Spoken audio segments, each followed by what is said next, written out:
In this video, I'm going to show you how to connect Bluetooth headphones or earphones to your Amazon Fire TV stick.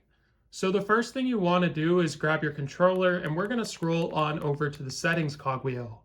Now once you're here, we're going to scroll down and you want to look for remotes and Bluetooth devices. So let's now press select, and this is going to bring up a couple different options. And you'll notice at the bottom, other Bluetooth devices. So we're going to be pairing these headphones. So let's now select this option.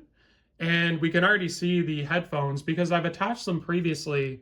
But when it comes to the Bluetooth headphones, oftentimes there's going to be a sync or pairing button where typically you just have to press and hold down, which will cause the lights to start flashing. So I'll show you now.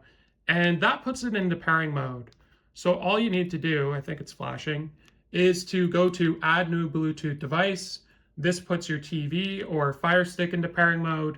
And then when this is in pairing mode as well, it will connect.